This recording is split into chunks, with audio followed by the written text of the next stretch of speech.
সুপ্রভাত। সকালের সতেজতায় সবাইকে স্বাগত জানাচ্ছে dinajpurtv.com এর সকালের সংবাদে। প্রথমে জানিয়ে দিচ্ছি আজকের শীর্ষ শিরোনামসমূহ, এরপর থাকছে বিস্তারিত।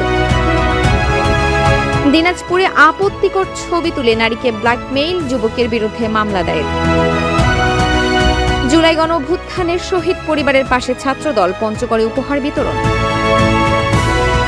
দিনাজপুরের উর্বর মাটিতে কলা চাষে বিপ্লব, কম খরচে অধিক লাভে ঝুঁকছেন কৃষকরা। নরসিংদীতে পরিত্যক্ত জমিতে লটকন চাষ, বছরে লাখ টাকা আয়ে সফল কৃষক আক্তার হোসেন। এবার যাচ্ছে বিস্তারিত সংবাদে। দিনাজপুরে জুসের সাথে চেতনানাশক খাইয়ে এক নারীকে বেহুশ করে আপত্তিকর ছবি ধারণ এবং ব্ল্যাকমেইল করার অভিযোগে মোহাম্মদ রিশাদ মাহমুদ নামের এক যুবকের বিরুদ্ধে কোতোয়ালি থানায় মামলা দায়ের করা হয়েছে।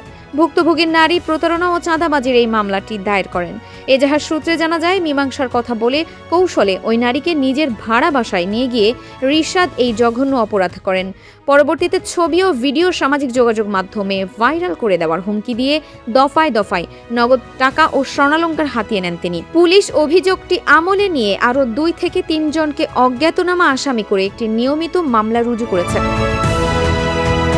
24 জুলাই আগস্টের ঐতিহাসিক গণ অভ্যুত্থানের শহীদদের স্মৃতি সংরক্ষণে প্রধানমন্ত্রী তারেক রহমানের উপহার সামগ্রী শহীদ পরিবারের সদস্যদের হাতে তুলে দিয়েছে পঞ্চগড় পৌর ছাত্রদল।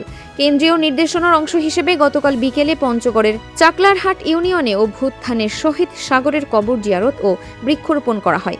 পরে শহীদ সাগরের পরিবারের মাঝে নগদ আর্থিক সহায়তা ও উপহার সামগ্রী বিতরণ করেন ছাত্রদলের বিভিন্ন পর্যায়ের নেতাকর্মীরা।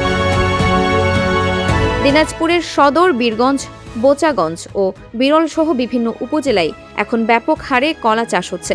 অনুকূল আবহাওয়া ও উর্বর মাটির কারণে কম খরচে অধিক লাভবান হওয়ায় ঐতিহ্যবাহী ফসল চাষের পাশাপাশি কৃষকরা এখন কলার বাগানের দিকে ঝুঁকছেন। সঠিক পরিচর্যায় প্রতি একর জমিতে 1200 থেকে 1500 কলার গাছ রোপণ করে ভালো আয় করা সম্ভব। দিনাজপুরে উৎপাদিত এসব কলা বর্তমানে স্থানীয় চাহিদা মিটিয়ে ঢাকা সহ দেশের বড় শহরগুলোতে সরবরাহ করা হচ্ছে। দীর্ঘ 1 যুগ ধরে লটকন বিক্রি করে আর্থিকভাবে অভাবনীয় সাফল্য পেয়েছেন নরসিংদীর মনোহরদী পৌরসভার কৃষক আক্তার হোসেন। 2009 সালে নিজের 3 বিঘা পরিত্যক্ত জমিতে লটকনের চারা রোপণ করে বাণিজ্যিকভাবে এই পথ চলা শুরু করেন তিনি। বর্তমানে প্রতি বছর গড়ে 8 থেকে 10 লাখ টাকার লটকন বিক্রি করে পরিবারের অভাব দূর করে সচ্ছলতা এনেছেন এই সফল চাষী। কৃষি বিভাগ জানিয়েছে, সঠিক পরিচর্যা ও আধুনিক প্রযুক্তি অনুসরণ করলে লটকন চাষে ব্যাপক লাভ করা সম্ভব। এই ছিল এখনকার মতো dinajpurtv.com এর সকালের সংবাদ।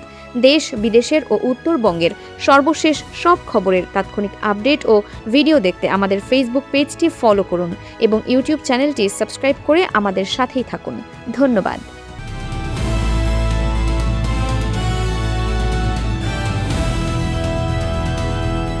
দিনাজপুর টিভি, মানুষের জীবনের কথা বলে।